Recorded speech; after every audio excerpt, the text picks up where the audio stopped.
أعوذ بالله من الشيطان الرجيم. بسم الله الرحمن الرحيم. ربنا اغفر لنا ولإخواننا الذين سبقونا بالإيمان ولا تجعل في قلوبنا غلا للذين آمنوا ربنا إنك رؤوف رحيم. بند سيروسي مصطفى حافظي قرآن كريم وقارئ قرآن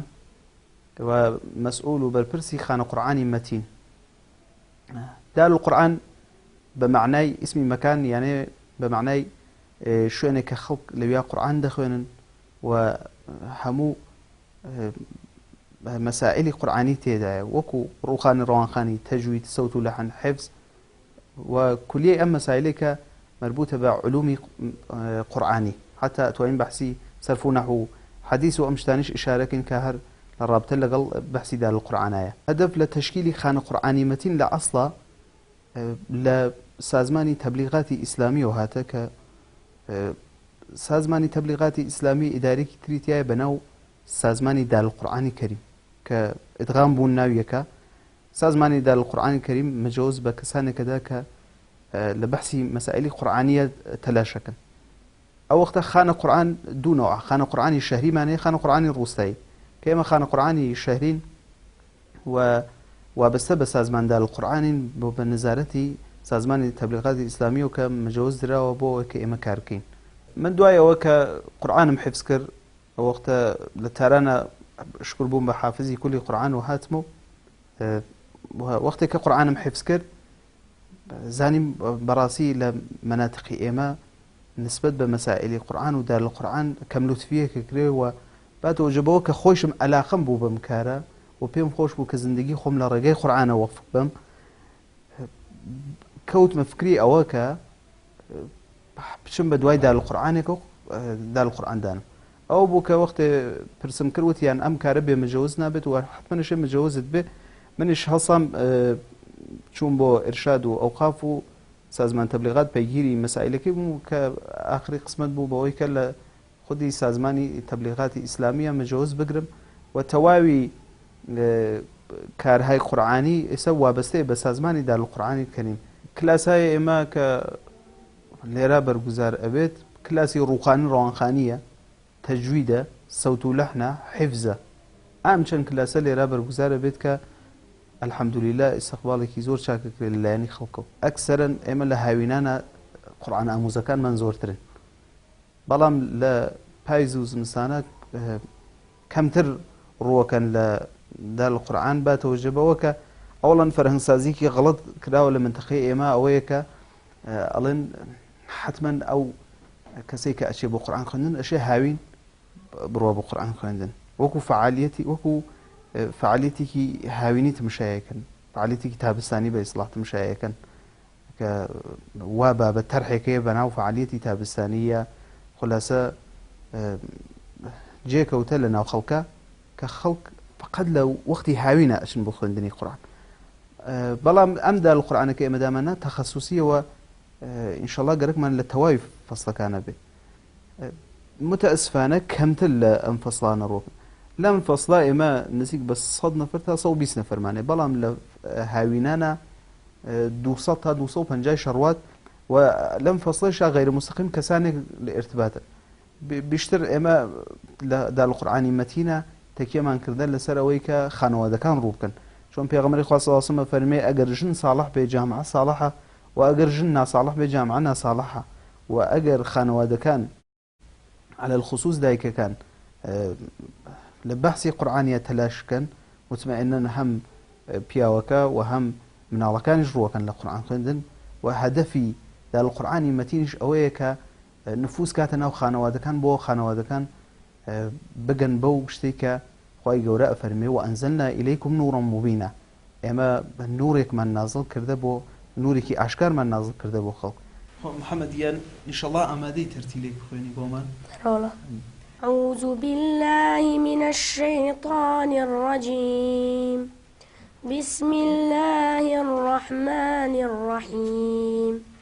والنازعات غرقا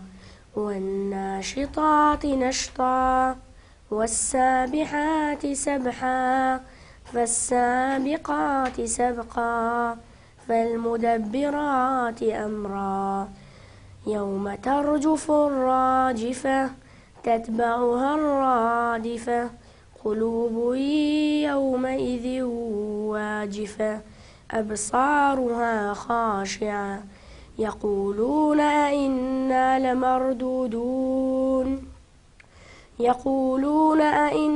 لمردودون في الحافرة أئذا كنا عظاما نخرة قالوا تلك إذا كرة خاسرة فإنما هي زجرة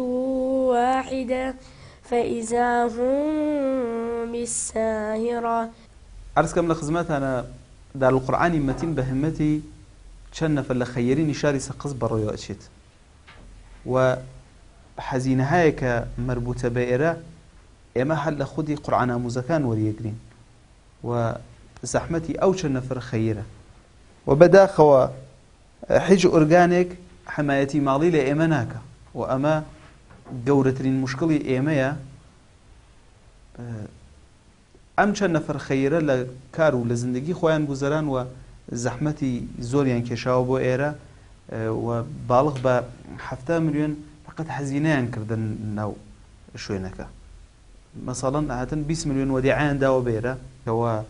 حەزینەهایەکی جانبی تر کە ناو دار القورئانە کراوە و مانگانە ئێمە 800,000 من فقط کرێ ماڵمە بۆ بەداخەوە خەڵک و دەوڵەمەندەکانی ناوشاریش ئەسڵن هیچ کۆمەکێک ناکەن بە ئێمە لە بواری ماڵیە و هەروەها خۆتان نەزانن بەحسی فەرهەنگ بەحسێکی زۆر گەورەیە و ئەگەر فەرهەنگ دروست بێت و چ فەرهەنگێکیش باشتر لە فەرهەنگی قورئانی مطمئنەن زۆر یەکتر لە کارەکان حەلە بێت ئەگەر ئەو مناڵە لێرە سوبحا ڕۆژ ئەگەر شتێک فێر بێت مەسەڵەن بە عنوانی مثال لە قورئانە فەرمێت وإذا خاطبهم الجاهلون قالوا سلاما ئەگەر کەسێک نادان تۆی خطاب کرد تۆ لە مقابڵی سلام کرد ئەگەر ئێمە بتوانین لە محیتێکی ئاوا هەر یەک کەلیمە فێری ئەو مناڵانەکەین ئەمە خۆی گەورەترین دەوڵەمەندیە و فێری ئەو مناڵەکەین کە چۆن احترام بە باوکو دایک یا دەوروبەر و وەکو ئەوەی کە لە خۆی گەورە لە قورئانە تەوسیع فەرمووە کە فەرمووە قولوا للناس حسنا لەگەڵ خەڵکا بە چاکە قسەکەن مەسەڵەن ئەمە خۆی هەر تۆ بتوانی ئەم کەلیمە فێری ئەو مناڵانەکەی باستابی ئەوێت سوبحا ڕۆژ ئەم خاسیەتەکە بووە تەئسیری ئەوێ ئەم مناڵە دوو ڕۆژتر ئەبێتە کارێک لە ئیدارەیەکە لە شوێنێکە ئەبێ بە بەرپرسی شتێک باتەوەجە بەو نکاتە ئەخلاقیە کە لێرە فێرەکرێت سوبحا ڕۆژ تەئسیری ئەوێ لە جامع و من داواکارم کە دەوڵەمەندەکان لە خەڵک ئەو کەسانی کە واقعاً دڵسۆزی کاری قورئان و خۆیان بە موسڵمانەزان واقعاً هەمەتکەن کۆمەکمان کەن ئێمە چەند دانەجەوان چەند مدەڕسێک لێرە جەم بووینەتەوە کە واقعاً گشتیان سادقانە زەحمەتێک کێشن ئەم مدەڕسانە بە هەزینەیەکی کامڵەن کەم و فقط پوڵی کرێماشینەکەیان بۆ مێنێتەوە مەسەڵەن هەزینەکەی مانگی 200 من تۆ مانگی 200 من ئەو مدەڕسە فقط بەش کرێماشینەکەیەک مطمئنن ئەو کەسانی کە تێن بۆ ئێرە بەو هەدەفەوە نایەن بۆ ئێرە کە پوڵێک یا دەرامەدێک کەس بن ئەوە شتەکە بەبەرچاوێ بجوز ئەوە نییە کە واقعاً سادقانە گەرەکیانە لە بەر ڕزای خوا خزمەت بە تەرویجی فەرهەنگی فعالیەت‌های قورئانی لە جامعەی خۆمانە بکرێت. أعوذ بالله من الشيطان الرجيم بسم الله الرحمن الرحيم والضحى والليل إذا سجى ما ودعك ربك وما قلى وللآخرة خير لك من الأولى ولسوف يعطيك ربك فترضى ألم يجدك يتيما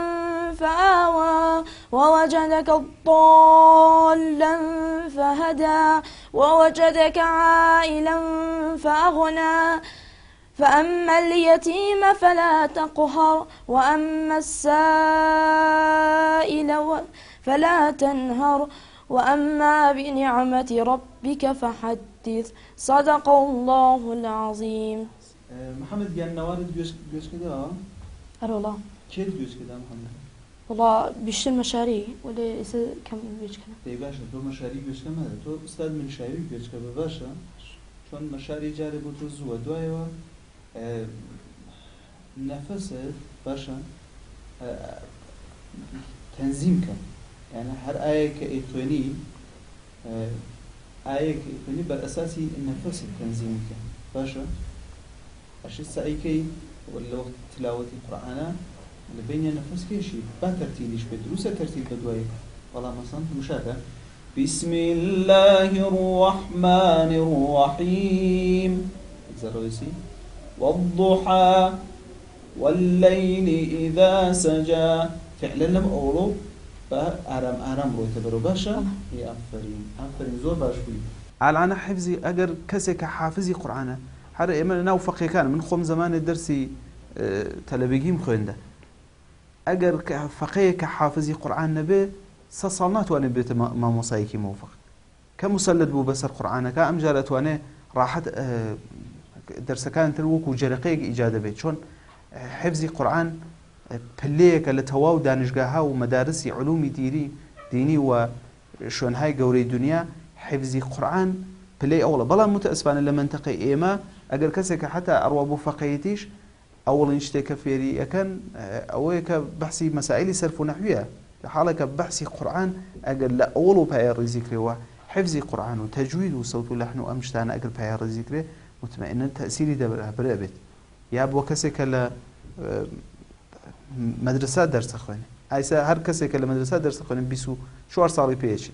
تفوق ليسانس ودكتوراه أجريد ده هر صالة أجر جزء حفظك أبي بيسو 5 جزء بيسو 4 جزء بيسو 4 جزء راحت تواني أو چند جزء أكيد تريشي حفظك أبي بحافظي كل قرآن يعني زور يكلك شورا كان هي وكل شوري ليبي وتونس لا خلقي عامو هل خلقي مثلا هنا وهي كابرا راندي تاكسية حافظي كل قرآن هنا وهي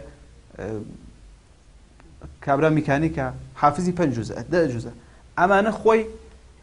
زور تأثيرية للجامعة ما بتوانين حفظي قرآن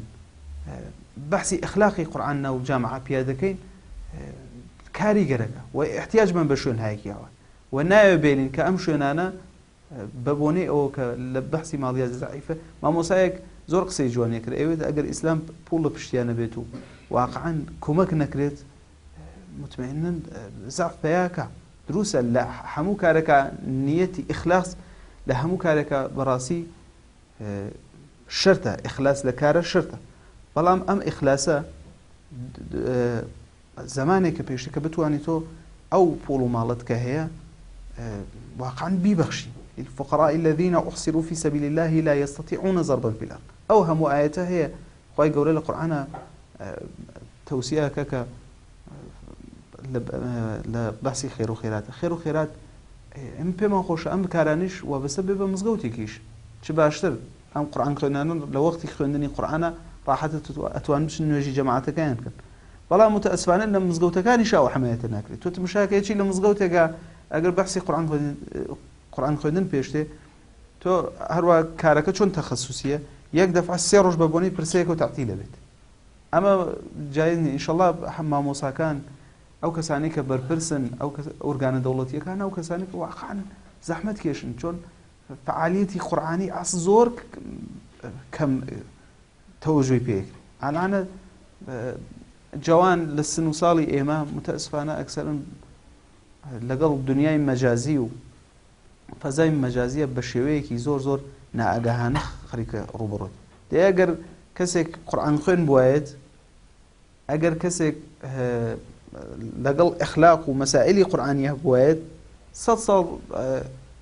الروي لو مسائل ناكر وايزاني وقت وسيله كتيت بردسي شلون استفاده ليك وقت بحثي خواتر سيبت او نفر صصا ناتواني لفزاي مجازي خلط استفاده اما مشكلاتك اما دسو بنجنر ما كاين غلي بنظري اما بربرساني دار القرآن شو من خم دروسه بعنواني بربرسي دار القرآن فقط مني مجموعيك براسي ليره تلاشكن بنا مرزي وامان كذا اولا من باور بويك خوندني قرآن حج تربيه للدرس ودوري من الله ده لمدارسه تناند شايت زورش تقويتك يعني هميشه سابقا نشاني دا او من عليك لقل قرآن درجير بوا متبين لنا مدرسة شا لبحثي درسكيا تأثيري بوا و خوێندنی قورآانەکەی ڕەوەندێکی باشی داوە بەوەی کە لە دەرس خوێندنەکە پیشڕەفتی زۆرکە ئێمە هەمانە هەر لەم شارسە قزە قاڕی قورآانە دوکترایە هەمانە ئێمە بەڵێ بەنامەڕێزیمان بووە لەخوا بەزیاو بێ ئێستا هەمانە شاگردی ئەوڵن نزیک بە باڵای دەنە فەرمانەیە شاگردهای ممتازن لە مەدرسە و لێرەشە ڕاحەت بەحسی خوێندنی قورآن و بەنامەڕێزیشمان بووە لەسەرەوەی کە لەو سعاتە کە تێن بۆ ئێرە کارەکەیان ببەسن جۆرێک وانە بێ کە لەتمە لە مەدرسەکەیشە مطمئنن لە تمش ئینشەڵا نادرێت لە کەسێکە ڕێگای قورآن بگرێت و ڕێگای دینی ئیسلام بگرێت مطمئنن تەواوی کارەکانی ئینشەڵا خی گەورە خۆی تەنزیمی و بەرەکەت لە زەمانە نەسیبی ئەکات ئینشەڵا.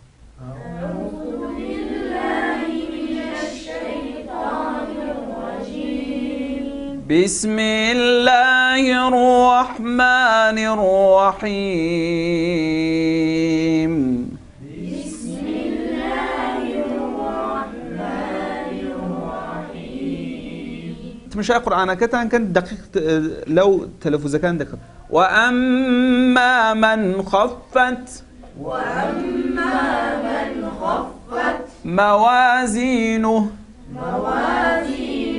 فأمه هاوية وما أدراك ما هي نار حامية صدق الله العظيم.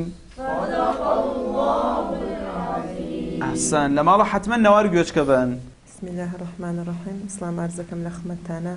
يا اخوة بخير بين زحمتان كيشا يما من لدين خمو رفيقة كان مو تشكركم لاغي مصطفى الاخوة بزيو بلو سنو سالة يا حافظ كله مديري ام دار القرآن يا استاذي ايما يا الاخوة قورة بزيو بي ان شاء الله اخوة قورة امثال ينزور كات والله من خم لم كلاس قرآنا كدو سالة ديم واقعا لذة برده واقعا زندگي برب ولا آرامش بخصوص لو وقتو كحفظكم لقى القرآن أبو متى الرفيق شو روج وجودم آرامشي ليباري ماڵ زندگیم آرامشي ليباري داواكم لخوشك كان أجر أيانوي مناڵێکی جوان تحويل جامعة بن أجر أيانوي جامعة كان باك بيت بين برو قرآن خوان قرآن فير بن تا بمناڵەکان نشان فير كان تا ڕێی ڕاست بمناڵەکان نشان بن كإن شاء الله مناڵەکان نشان ڕێی قرآن بگرێت تا جامعەیەکی پاکمان بێت.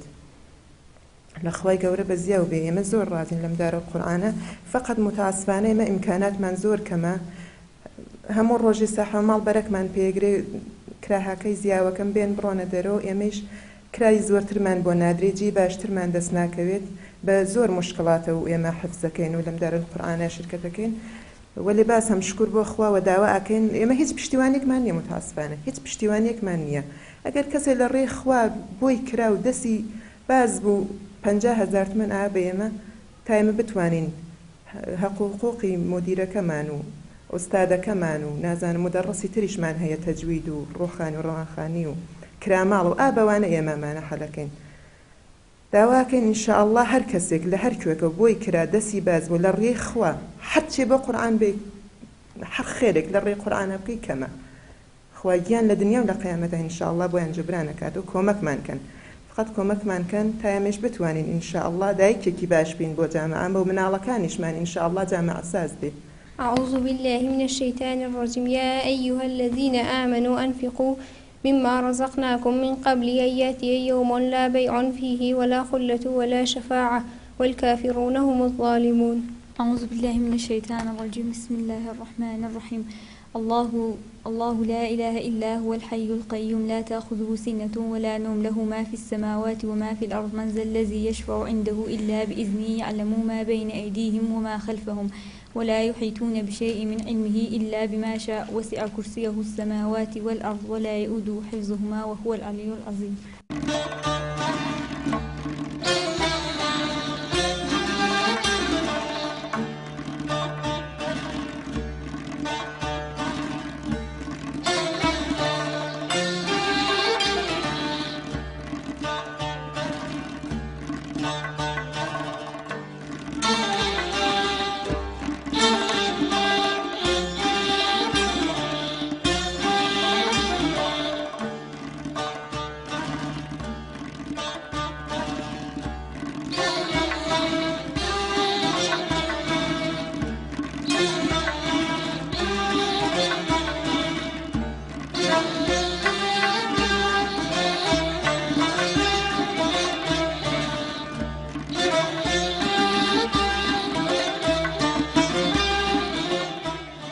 پیشنهادم ئەوەیە بۆ باوکو دایکان ئەگەر مناڵەکانتان ئەنێرن بۆ شوێنێکە جێگای قورئان خوێندن ئیسە مزگەوت بێ دار القورئان بێ هەر شوێنێک بێت لەسەری سوور بن و بە دیدگایەکی حرفەیی تمشایکە یعنی ئالانە تمشایەکەی قوڕائی مسری یا قاڕیانی عەربستان یا قاڕیانی گەورەی دنیا ئەگەر دقەتکەن خانەوادەکانیان پشتیبانەیەکی زۆر محکەمیان لیان کردە جۆرێک تمشاکەن نە هەروە قورئان خوێندنێکی سەتحی بێت وها تمشایەکەن کە ئەم ناڵە بێ بە حافز بێ بە قاڕێکی باش کە سوبحا ڕۆژ ئەگەر بوو بە دوکتەرێک یا بوو بە مهندسێک با دوکتەرێکی حافز بێت با قاڕێکی مهندس بێ یا حافزێکی مهندس بێ ئەوا جوانە حتمما لەوا کۆمەکیان بکەن پشتیان بگرن و مطمئنن ئەو شتە بۆ جێ دوور ناڕوە وەختی ئەو مناڵان لەگەڵ قورئانە تێکەڵ بێت قورئانە دوای ولا تعبدون الا الله فەرمێ وبالوالدين إحسانا احترام بۆ باوکو دایکتان دابنن ئەمە شتێکی زۆر گرنگە کە قورئان هەمیشە تەکیە لەسەرەوەکە کە احترام بۆ گەورەتر و شکۆل هەر ئایسە متەئسفانە ئێمە لە جامعە گەورەی شکۆلی زۆر کەمە بۆتەوە گشتی دلیلی دووری لە قورئان و سنت پێغەمبەری خوا صلی الله علیه و سلم ئینشاءالله ئەگەر هەمومان تەلاشکەین ئەم شتە بەدەستێت پێغەمبەری خوا صلی الله علیه و سلم فەرمێ ئەگەر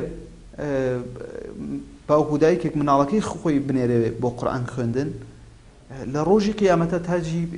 تاجێک لە تەڵا ئەنەسەری و تاجی پاشایی ئەنەسەری چەندێک ئەو هەموو ئاەت و ئەحادیثە تەکیە لەسەرەوەکە کە حتما مناڵەکانتان بنێن فەقرەئوا ما تەیەسەڕ من القورئان لە سوورەی مزەممیلە چەند جارێ خوای گەورە تەوسیع فەرمووە دوای لە حەدیثە هەیە فەرمێ